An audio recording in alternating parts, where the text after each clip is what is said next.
Welcome back to Mentally a Badass. Today, I'm going to be interviewing Emily Cleghorn. She is an award-winning trauma recovery coach, author, podcaster, and inspirational speaker on a mission to support trauma-surviving mamas to navigate triggers and tantrum as they heal their childhood trauma in the midst of parenting. She is passionate about creating positive ripples for generations to come. Emily shares her powerful story of overcoming the veil her own trauma has placed over her life to inspire audiences and readers that they too can achieve peace and healing. So, welcome to the podcast. I'm so happy to have you. Yeah, thanks for having me. It's a pleasure to be here. Absolutely. Just going to let you guys know she's an amazing and very patient person because I called her, Alamy? Elemi? What did I say? What did I say before? What did I say? Elemi? Elemi? Elemi? So that's going to be her alter ego for today. I mean, if you're looking for a baby name, there you go. You got an idea. I think that is totally relevant to this conversation. Maybe my brain, it was meant to come out with a random baby name that's super unique. So there you go, guys. We just already provided you some value. Elami, go name your kid that. Yeah. All right. So let's get into it. Can you share a bit about your personal journey with trauma recovery? How did it lead you to work specifically with mothers? Okay, so my journey really I dove into the deep end when I became a mama in 2018. I had a beautiful baby girl who looked like baby Emily, which, that is incredibly cute when you have a baby that looks like you did as a baby, but it can also be incredibly triggering. And so when she came onto the scene, my nervous system, which I had learned how to manage the effects of my trauma, and that all went out the window, because when you bring home a child, everything changes. Anyway, so my nervous system went on massive alert, and it was telling me, get the heck out of here. It's not safe. Meanwhile, I knew that if I did that, if I jumped ship, what the repercussions of that would be for my daughter and my husband would have been, what's the word I'm looking for? Collateral damage.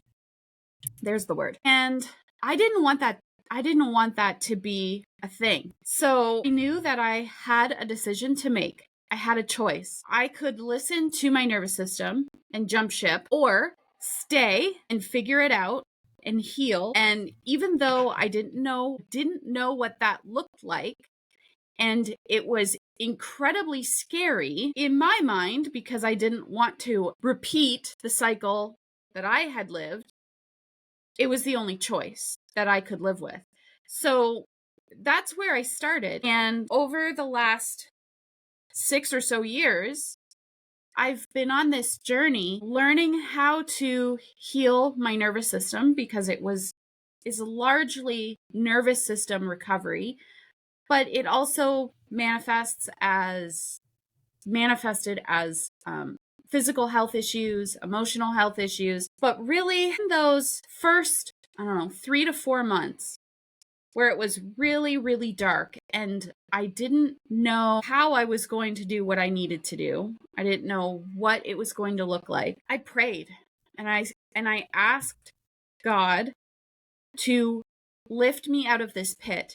And if he could lift me out of this pit, I would reach my hand back and help other mamas, because I knew, even as a little girl going through all of this, that I was not unique enough to be the only kid to have parents who didn't know how to love her, who didn't know how to show up for her, who were now moms who wanted to give their kids a better childhood. So not only was I figuring that out for myself and for my family, but I also had a passion. I knew as a 6-year-old kid that I wanted to help kids like me. So that's where I started. And so it's not been an easy journey. I'm not going to shade it with rose-colored glasses. It's not been an easy journey. but it has been worth it. That I got a lot from what you said, and especially the part when you said that when you were 6 years old that you wanted to help other people, and then you were talking about, like praying to God and such. Even though, like, I'm gonna mention something here, even though this technically isn't a religious podcast, but I do believe that we are on this earth for a reason, and I do believe that they are healers on earth. And I've talked to a lot of people on this podcast. I'm nearing almost 100 people. And I see that there is truly a thing called healers. So you are definitely one of the chosen ones on that. And when you mentioned that after, once you became a mother and your nervous system was kind of going into like, oh, like, do I want to do this and such? And then you were just, do you think that could have potentially have been like postpartum depression is what a lot of people may see that like, or no? In my journey to carrying a successful pregnancy, I became a researcher. Mhm. And so after I brought my daughter home and I was feeling all of these things, I did my research. I looked at all of the symptoms of postpartum depression, all of the symptoms of postpartum anxiety, baby blues, all of the things. And I could look at the list and say, yes, but it's more. Yes, but it's more. I believe that we are as a society in a pandemic of trauma. And so often, yes, postpartum depression exists, but so often those emotions serve as a purpose, bringing forward things that happened in our past, emotions that happened in our past that we have not yet processed and worked through. And it's our body's way of bringing it to our attention. And there is a time and a place for medication. And it works for some people, it doesn't work for others. Everybody is different. But we all have emotions that serve a purpose. And it's our body wants to communicate with us. Its sole intention, it's the only thing your body wants is to survive. And so when we go through these really traumatic experiences of prolonged trauma in your childhood, and then it resurfaces and if we're not given as a child the tools that we need to work through that, and let's face it, many of us who grew up in the 90s and before that time weren't given the tools that we needed because we didn't know about them. And so now, as millennial parents, we're working through all of this stuff. And our kids come onto the scene and they're a mirror. And our society is telling us, no, just push it down. Don't feel it. Don't feel it. Don't feel it. Push it down. Numb it with drugs, alcohol, shopping, food, over exercising, whatever it might be, and just don't feel it because it's uncomfortable, because it's hard to talk about. And so while I think these conditions such as postpartum depression and postpartum anxiety, they are real. There are hundreds of thousands of women dealing with these issues, but we also have a pandemic of trauma that's not being addressed. Yeah. Oh my goodness. I love the way you explain that because I've spoken to people about postpartum depression, but I never thought of it in a way as like childhood trauma that can contribute to that. And then I'm thinking of the people that I knew that I interviewed, and actually those people are people that I like that are friends and personally know. And I know them and I know that they had like some childhood trauma and such. So just seeing like that correlation right there. And like for me personally, like one thing I'm a little scared about when having kids is that like I'm afraid that's gonna like happen to me because I just like I'm working on my stuff now, but like I think in my head that okay, I feel like I'm prone to that because I already have so many mental health conditions. And you just hear all of those really sad stories of like moms committing suicide and how it got really dark. And I think us having this conversation and you talking about how it's it's more to that than like if you have postpartum depression, that there's like, even though, of course, we're not in everybody's brain, Mm-hmm. it could be contributing to that. So hopefully, people who like are my age or your age or whatever, who, wants to have kids, definitely just saying how important it is to, work on yourself and work on your, trauma and such before you actually have a kid, because they are literally you as a child, and of course your husband as well. And then I didn't even think about, like, when you have a kid and then you look at them and you're like, you see yourself and how it can be Mm-hmm. triggering in a way where you're like, ways that you didn't expect to be triggered. Mm-hmm. And that, like, never crossed my mind. So that's, like, really valuable to, like, to add to this conversation, because I had literally no idea. And you know what's, like, kind of a little backwards here in our society is that a lot of people who have childhood trauma, they have kids thinking it's going to heal their trauma. So it's a little bit of like, and honestly, like, I know people who personally who have done that as well, and it's it's a little harsh thing to say, but it is kind of like the reality of it. This is because, like, people who, they have a void in their childhood that they need to fill it with a child because they want to feel love. So that kind of goes to my next question is like, do you have, like, in mind, like, certain traumas that, I guess, for people who, for having kids, could, like, I guess, look out for or think, oh wait, I went through that. Let me work on Mm-hmm. that because I want to be the best mother I can be. So do you have, like, any examples? Okay, so I think it's really important right here to stop for a minute and identify what trauma is. Yeah. So often we think that trauma is the event that we lived through. It's the physical act of the abuse, the words somebody said to me, the neglect that we experienced, the car accident that we lived through, the terrorist attack that we experienced, because let's be real, those things are very much rampant in our society. I can remember where exactly I was on 9/11. Me too. So, like, we have experienced these massive global events.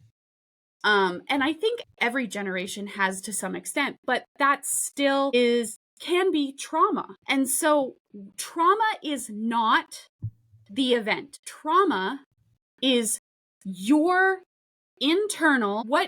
your internal response to the trauma. So what you make the trauma mean about you. So, for example, you have a parent who is absent and they don't show up, they don't show their support, they're not very loving. So, as a child, because we don't have the full perspective, we don't have the ability to understand all of the different moving parts of a situation, we make that absent parent something about us. I'm not good enough. I'm not lovable. And those interpretations of that parent's absence creates a foundation for beliefs that become our subconscious and play out in our adult lives without us even knowing. So if you've experienced, like I mentioned before, my example, a parent who was absent, that can be traumatic.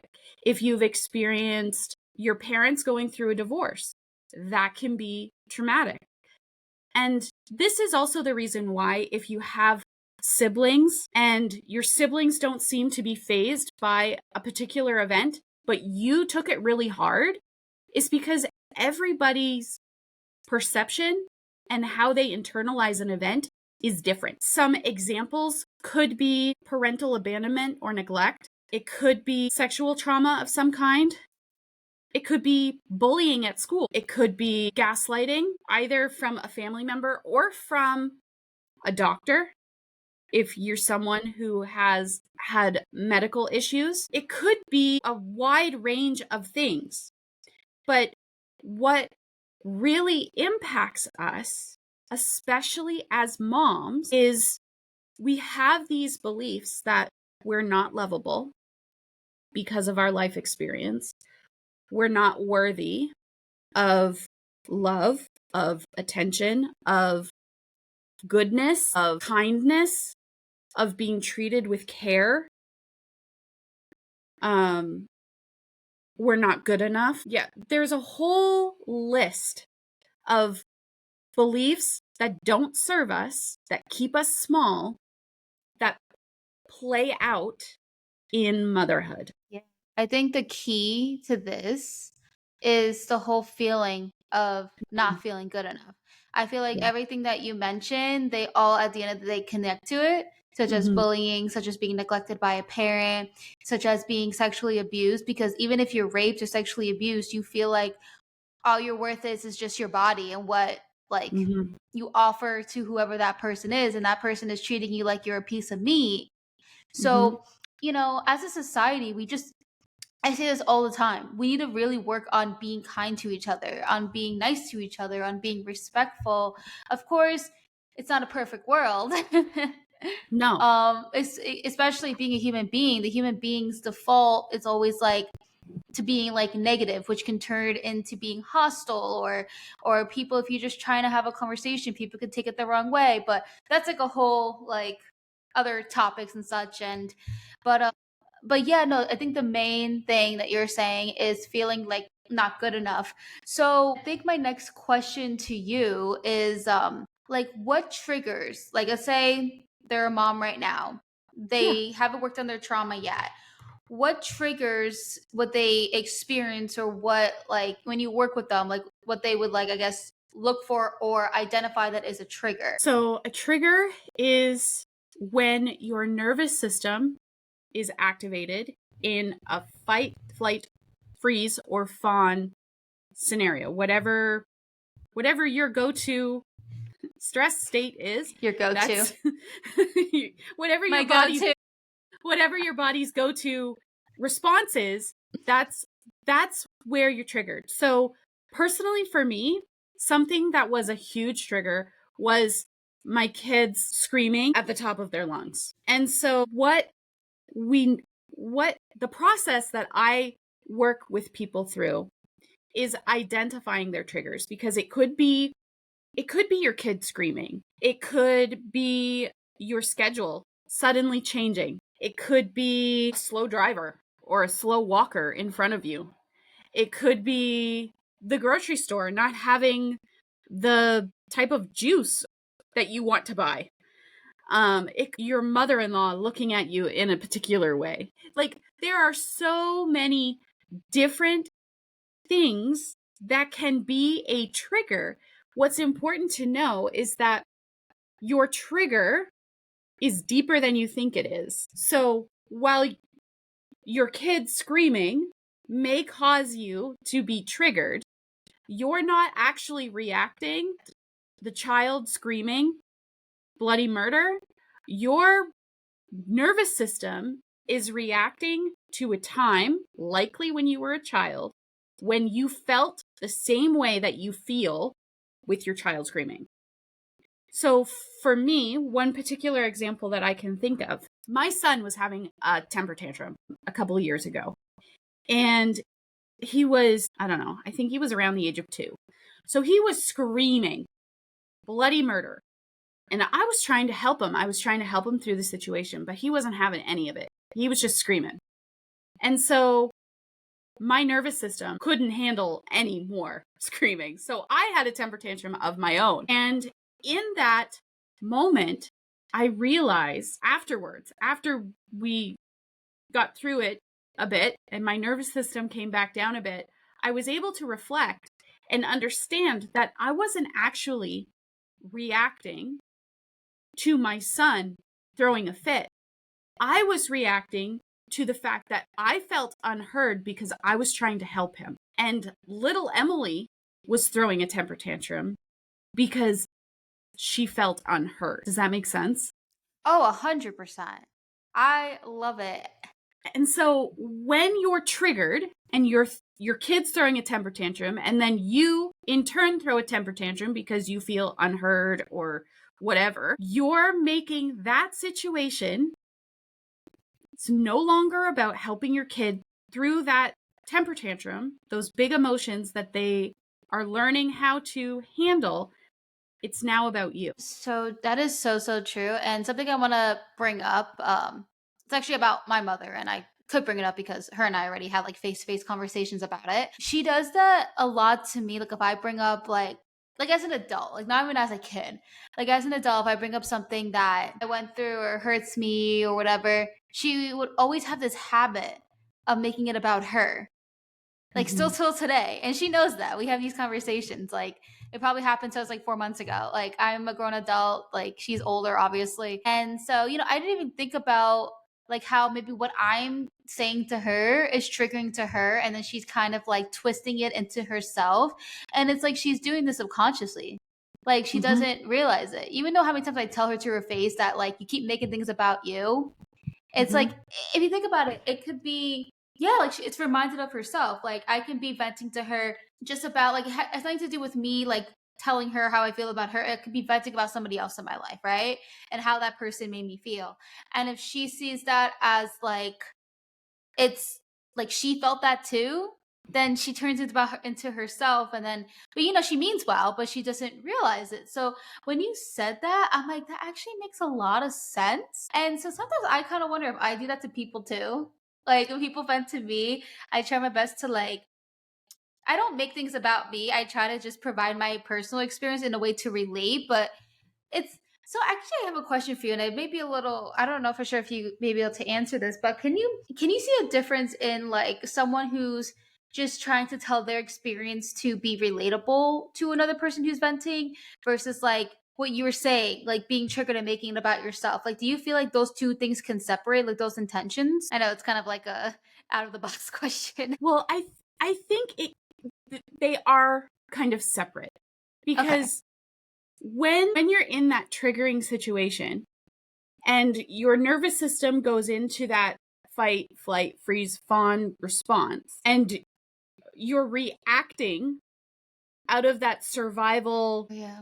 it's different than Yeah. when you are sitting having a calm conversation with someone and you're doing the ADHD. I relate to that because I had this similar situation. I get you. That's a little bit different because Yeah. the trigger is an opportunity. It's your body's way of pointing out an opportunity for healing. Yeah. It's an opportunity for growth. It's an opportunity for healing. Not everybody takes it. Not everybody understands that it's an opportunity for healing and growth, but it is. Hmm. Whereas the other situation is just a conversation and you're trying to show somebody that you relate by sharing your experience. That because the way you explained it definitely put me in the category of it didn't like trigger me. It's just to relate. Like sometimes on this Mm-hmm. podcast, which I just did today, I always if I see something that I relate to the guest, I mean, yeah, to the Mm-hmm. guest, I like bring it up. So one, we can have a two-way conversation. Yeah. And yeah, and some people of my in like the past, like if I like people are venting and then I bring up like a relatable thing, like I've had people tell me like don't talk about yourself. So I think that's Mm-hmm. kind of like where that planted in my brain. But like it's very, comforting to know that it's not me just like trying to like talk like talk about myself. It's like I that's kind of my way of comforting others. It's like if people Yeah. can relate and know that they're not alone, it just helps a lot of people. Of course everybody's looking for different things when they're venting. Some people just don't want you to say anything and just listen. So Yeah. now I just learned to just say like, hey, like, do you want me to say anything? Versus it's like I used to always just say what I needed to say, and I did not realize how that could. Okay, that sounded weird how I said that, but like I learned now to ask permission for that when someone Yeah. is venting to me versus just kind of like giving like advice that people may not even want it. So that's definitely Mm. just of course a learning experience. But what you were saying as like kind of telling if it's a trigger and you kind of tell in your nervous system when you go into that mode. So yeah, Yeah. like that makes sense. And the way to better identify that is to really hear and understand how your nervous system is reacting to the conversation. Like, are you Yeah. calm or are you frazzled? Yeah. So yeah, no, that was definitely a great way to really understand the difference because one, I wanted to know that, and two, people can learn that as well. What are some practical tips moms can take when they feel overwhelmed by their triggers? All right. So I'm going to share 5 steps. Okay. Gotcha. We're going to keep it simple with 5 steps. So first, when you notice that your body is starting to feel triggered. So maybe your anxiety is rising, maybe your pulse is starting to go a little faster, maybe you can feel the anxiety sitting on your chest. Whatever your body is using to communicate with you that you're feeling frazzled, you're feeling triggered, notice that. That's the first step. The second step, make sure that everyone, if there are kids, make sure they're safe because we want to, like, especially if there's an infant, you want to make sure that they're safe. So they're laying on the floor, they're laying in their crib, they're safe. So that if you need to take a minute to compose yourself or feel your feelings, they're not going to get hurt. So you've noticed, you've ensured safety. Second or third, allow yourself to feel your feelings without judgment. Self-judgment, mom guilt, it can serve a purpose. However, 9 times out of 10, it's not helpful. Allow yourself to feel your feelings and get curious. Why am I feeling like this? What's causing this trigger? Now, if it's obvious that your kid is throwing a temper tantrum and you're trying to help them and they're not listening, maybe you're feeling unheard. Maybe you're overstimulated because a lot of moms with small children live in the land of overstimulation. Yeah. And notice where you're feeling the sensations in your body. Okay, because your triggers come with different bodily sensations. Like I mentioned, the anxiety sitting on your chest, maybe there's a heaviness in your chest. Maybe your shoulders get tight. Maybe you get lower back pain. Maybe your stomach gets upset. It could be anything. Maybe your breath quickens. Notice where you're feeling it in your body. Take a moment and breathe. Simply breathe. Not like you're not running a race. Okay? Belly breaths. So put your hand on your belly button and breathe deeply because those deep breaths can trick your nervous system into calming down. I could get into the science of that, but I'll save you because we're already 35 minutes in here. Deep breaths is healing. And if you need to cry, cry. It's okay to cry. Your tears serve a purpose too. They're healing too. And then finally, once you have recomposed yourself and you're able to reflect, approach it with curiosity and ask yourself questions like, one thing I did well to manage my trigger was acknowledge what you did well. Acknowledge what you could improve. Acknowledge the emotions that you felt and where you felt the sensations in your body. Increasing your awareness of your triggers allows you to work through them and release them so they are no longer a trigger. The goal here is not to have to develop a routine for the same trigger so that you can do it by ritual. It's so that you can work through it and it no longer becomes a trigger. So I mentioned earlier about how my son screaming was a trigger for me. It is no longer because I was able to work through those steps that I just gave you. And now I'm able to help him navigate those situations and grow and develop as a healthy human with healthy coping skills. That step plan, I literally wrote it down myself just because I think it's fantastic. And also just really good knowledge for me, for myself that I can when I make mental health content. I love learning from you. It's a process that you can follow at the grocery store, driving down the road, Mhm. at home with your kids, in the middle of a parking lot, wherever, because we're not just triggered at home. We get triggered Yeah. everywhere, I was just gonna bring that up anywhere. actually. Yeah. So it's very portable. I was actually gonna ask that because a lot of this happens in like we all talk about happens in grocery stores. I don't Yeah. know. We always think of like when kids have Grocery tantrums in shopping with public, your it's always kids. grocery shopping. It's like kids just hate grocery shopping. Well, it's boring for them, right? True, true. It's boring. I think I remember when I was a kid, I think I hated it myself. From my memory, I don't think I had tantrums. My mom said that like there was apparently a time where and there was this kid throwing a tantrum. I don't know about what, maybe he didn't get what he wanted. And I looked at my mother and I was like, "Mom, why is he screaming?" I said that to her. And then she was like, "Because I would never let you act like that," which is kind of like a little because I was scared of my mother growing up, which probably isn't really great. Hence the trauma right now.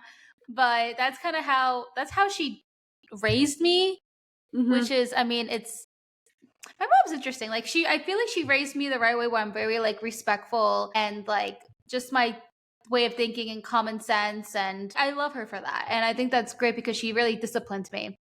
It was just, I guess, like there's like cons of it, and now I have so much anxiety. But yeah, that's a whole other thing. But yeah, that was crazy how we always keep bringing up grocery stores, and it made me Yeah, like it made me scared to go grocery shop. I'd be like Instacarting everything.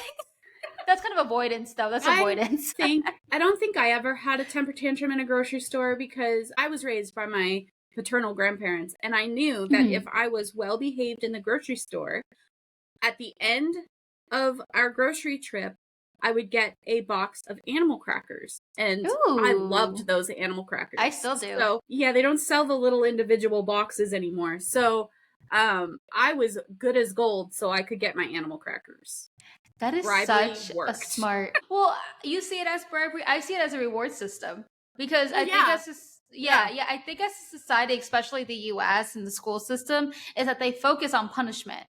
Like not just in Hmm. school, what am I saying? In prison too. Like just everywhere in this country, it's always like punishment, like top priority. But it's like but like I would love if we could focus on preventing people to even misbehave in that way. And then if you add rewards to that, it's seen more positive than like, okay, I'm so scared. What if I mess up? Right? I'm gonna get Hmm. like screamed at or beaten. Well, hopefully no one gets beaten. But yeah, you get scared and you live in fear growing up. But if you are given rewards instead of saying, "Hey, if you do this, you are not going to be able to play video games when you get home." Instead of saying it like that, it could be like your situation being like, "Hey, if you behave well, we'll give you animal crackers." Even though, like I said, that does sound like a vibe, but I see it as like a reward system. And actually, I want to bring up because I saw this thing on Threads a couple of days ago. Someone like it's a mother and screenshot like an email that from the teacher, and it was saying that they are the kids are only allowed 5 bathroom passes a month, and you can see where this is going, right? Yeah. So I first was reading that and I was like, I'm the kind of person where I need to use the bathroom like twice an hour. I'm one of those people. And so first of all, like I still don't like the idea of like always having to I mean, I understand asking if you're a kid, it's not appropriate to just walk out. Like if you're like 9 years old or whatever. But when people would say no, especially as a girl, like what if you're on your period? You know what I mean? So I definitely feel like anytime someone asks, the teacher should just say yes, like automatically, you know? But the whole 5 pass thing, it's like, are they thinking they're giving kids like an independence? No, it's like, oh, you're only allowed to go to the bathroom 5 times a month, and so it's like we can track when we have to go, or make sure you don't drink too much water before this period. It's crazy, and it's gonna get worse, right? So once you finish those 5 passes, if you have to keep using the bathroom, you lose points on your grade. Okay. Yeah, imagine getting held back because you had to use the bathroom. That's like what I thought. I was saying this to my sister who's a mother and has kids in school, and I was like, imagine getting held back because you had to just use the bathroom. I mean, then women would be then girls would be most likely to get held back then because we'll be more likely to like have to use the bathroom, especially during our teenage years. That's crazy. So anyway, I don't know. I just felt like bringing that up because we were talking about animal crackers. But I really wonder what this school, so who this teacher is. I feel like, oh my god, I feel like this should be illegal. That's just like abuse. That's human abuse, in my opinion. That's yeah. So that's apparently happening. What is your feedback on that? You like, yeah. I know I it's don't kind of even off know. topic. Well, as I think it would depend on the grade level. Okay. And I think maybe as a former educator, I could see the intent behind that being to encourage students to use their break time to go to the bathroom. Hmm. However, there are people who have conditions that, like, when they got to go to the bathroom, they got to go to the bathroom. Like, Hmm. especially like little kids, they can't hold it. Yeah. So I think I would need more information to know what exactly is Yeah. going on. Yeah, it's true. I can definitely, when I first read it too, I was like, okay, I can see both sides, but I see like the teacher side being a little bit extreme when it comes to the taking the points off the grade. I feel like having your grade, like being penalized on your grade because you have to use the bathroom, that's wrong because one, if like you keep having to go and like what if your grade keeps going lower and then you like get held back, or if you're in high school and you're losing points on your grade, that doesn't look good if you want to go like colleges, which in college you can use the bathroom whenever you want. It's completely different worlds in college. So, but yeah, I don't know. I just felt like bringing that up. It was just something I saw like 2 days ago, and I was like, oh, that's an interesting way. But okay. So I'm curious. So today, to date, around like an average, like how many moms have you like helped? Well, I have worked one to one several moms, and I've I've got growing community of a growing community of roughly 10,000. So What? across all platforms, of course. That's not just one platform. Still, that's But 10,000 people you're touching. yeah. Oh my god. And the reason I asked that is because I kind of want to see like, the impact there. So if it's like, despite if it's a cross platform, it's still like around 10,000. Like that's like in the thousands and such. So you're really truly making an impact. And what you're doing is super, super important just for our society overall. Because when people are able to be in a position where they can give their kids like the right tools and resources so they don't end up repeating, you know, Mhm. and cutting like that generational trauma. Of course, as I mentioned, that no one's perfect, but thinking back when we were kids and such like that was never really that was unheard of. And then also just thinking like today, like how the world is and such, that there's parents that scream at kids, hit kids, and it's just it puts it onto the child, and then they feel that in their nervous system, and then it just kind of like keeps going. One question I have for you. So we obviously know beating is completely out of the picture. Never. Like that's horrible. I want to hear kind of the opinion, I guess, on the okay, my example is I actually been starting to watch Desperate Housewives. And I don't know if you've ever seen it, but there's this mother that has these twin boys that are always misbehaving. And she doesn't know what else she can do. She was like, I yell at them, I do this, I do that. So I guess in this case it's like I don't know if I'm kind of like asking outside of what you teach your moms, but what's your opinion on the yelling part? Are you completely thinking that's out of the picture? I mean, personally, I wouldn't want to yell at my kids whenever I have kids because that's what my mom did to me where it horrified me, and I still remember moments today and how scared I was. So I'm trying to figure out what my question is for you.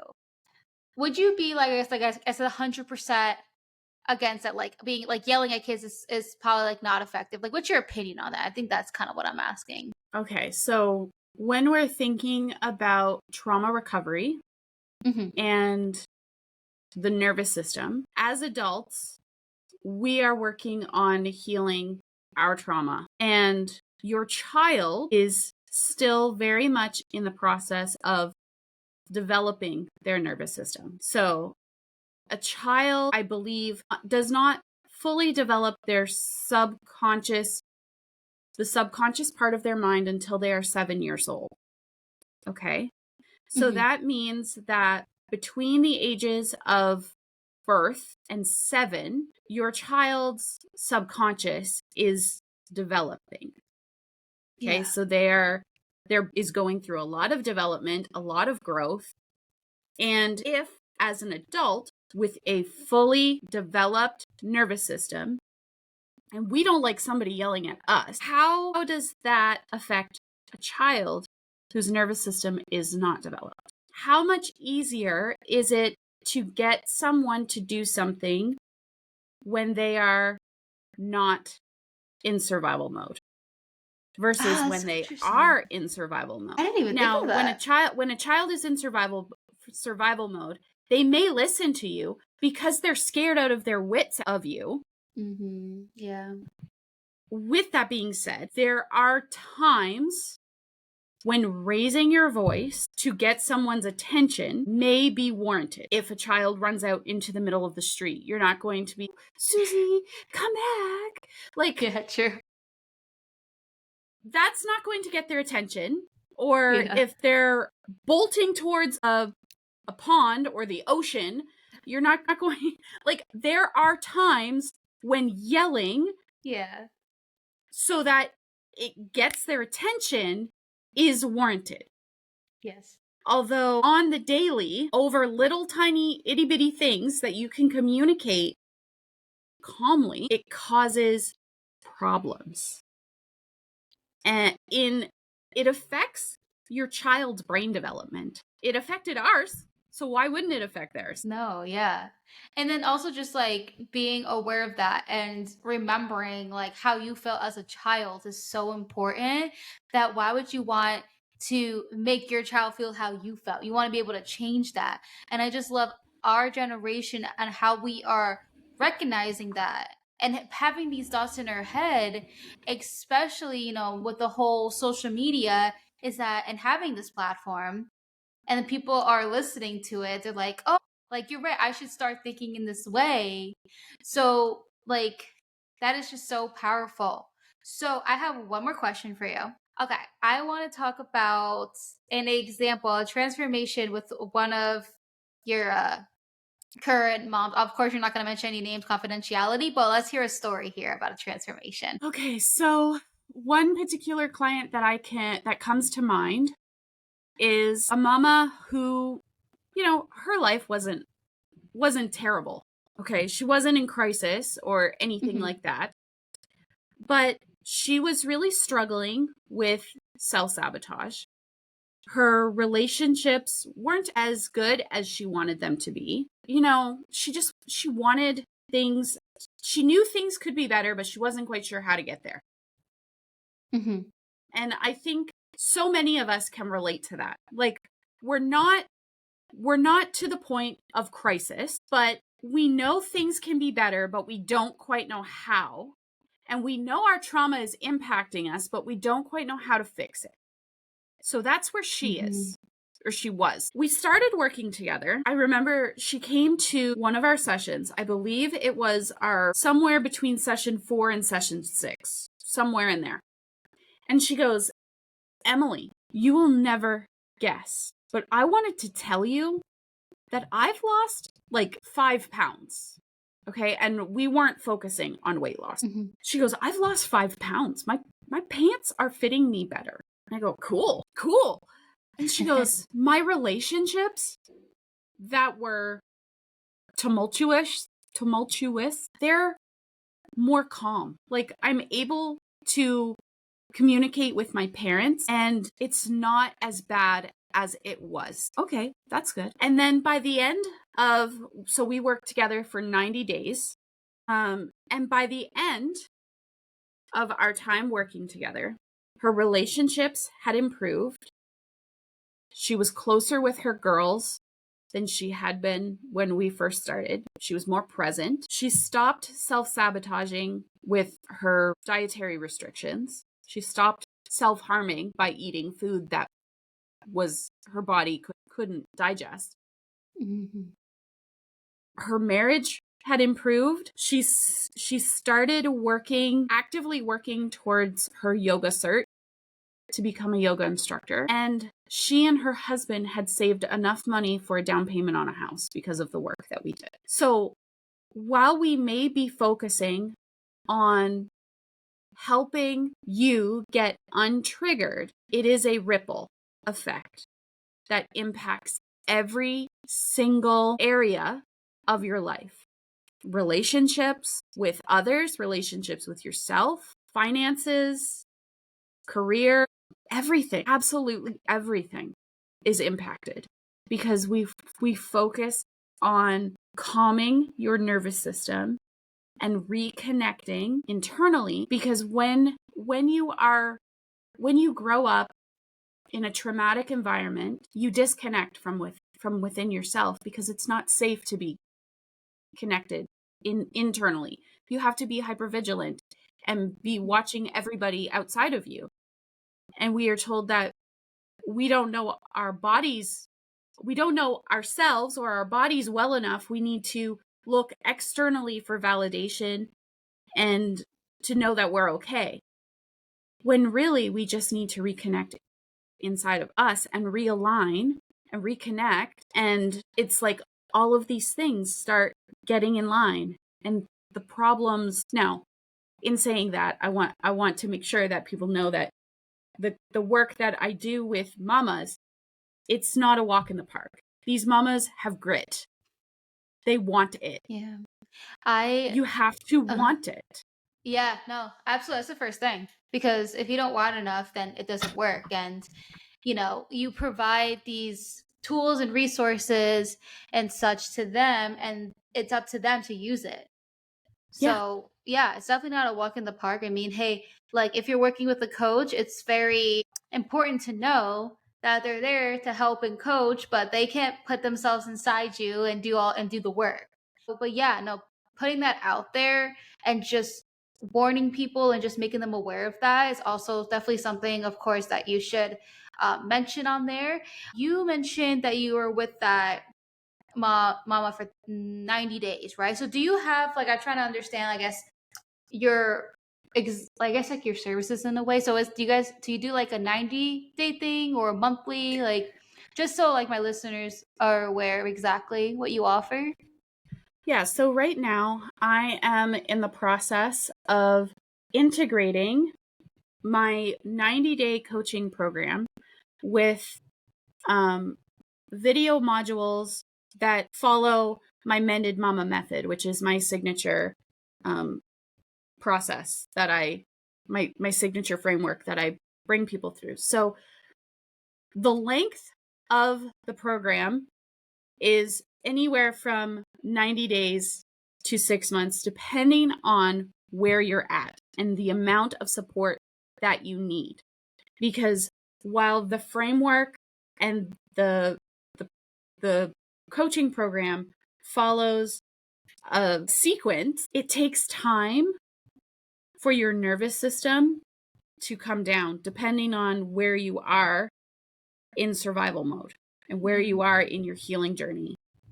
So we're really coming alongside each other, and I'm guiding you and walking with you through the process.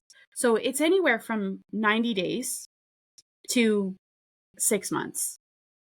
And if you need a lot of support, I'm not going to abandon you.